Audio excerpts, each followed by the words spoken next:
જ્યાં તાજેતરમાં જ થઈ સત્તા પલટ એવા દેશમાં દોડશે ભારતની રેલવે, વિશ્વભરના દેશો જોતા જ રહી જશે। ઈરાનના ચાબહાર પોર્ટ દ્વારા આંતરરાષ્ટ્રીય વેપાર સરળ બને એ માટે હવે ભારત અને ઈરાન ચાબહાર પોર્ટ અને જાહિદાન શહેર વચ્ચે ઝડપથી નવો રેલમાર્ગ બનાવવાની યોજના બનાવી રહ્યા છે।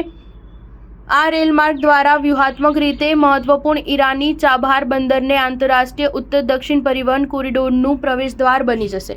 ચાબહાર પોર્ટથી જાહેદાન સુધી 700 કિલોમીટર લાંબી રેલવે લાઇન બનાવવામાં આવશે, જેનાથી માલસામાનની હેરફેર સરળ થઈ જશે। આમાં રશિયાનો પણ સામેલ છે, જે પશ્ચિમી દેશોના પ્રતિબંધોથી બચવા માટે આ માર્ગ દ્વારા ભારત સાથે વેપાર કરવા લાગ્યું છે।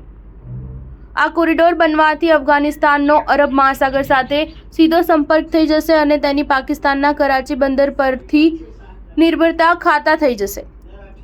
આ કોરિડોર મધ્ય એશિયાઈ અને યુરેશિયન દેશોને મુખ્ય વેપાર માર્ગ પૂરો પાડશે, જે કેસ્પિયન સમુદ્રના પૂર્વ બાજુએ આવેલા છે। ભારત અને ઈરાનના અધિકારીઓએ કહ્યું કે નવા રેલવે માર્ગના નિર્માણ માટે કામ ઝડપથી કરવામાં આવી રહ્યું છે। ભારત માટે માલ મોકલવાનું શરૂ થઈ ગયું છે। ચાબહાર પોર્ટના વિકાસમાં ભારતે કરોડો ડોલરનું રોકાણ કર્યું છે। ભારતે તાજેતરમાં ત્યાં ક્રેન્સ પણ લગાવી છે, જેથી કન્ટેનર સરળતાથી લોડ અને અનલોડ કરી શકાય। ચીન અને પાકિસ્તાનના ગ્વાદર પોર્ટને ટક્કર આપવા માટે ભારત ચાબહારનો વિકાસ કરી રહ્યું છે। આ માર્ગથી ભારતનો સીધો અફઘાનિસ્તાન અને રશિયા સુધી સંપર્ક થઈ ગયો છે। ભારત બાદ તાલિબાન સરકારે પણ જાહેરાત કરી છે કે તે ચાબહાર પોર્ટ પાસે રોકાણ કરવા જઈ રહી છે। આ રેલવે લાઇન બની જવાથી સામાનને ઝડપથી પહોંચાડી શકાશે। સ્ટાર ન્યૂઝ 7 હંમેશા સચ્ચાઈની સાથે।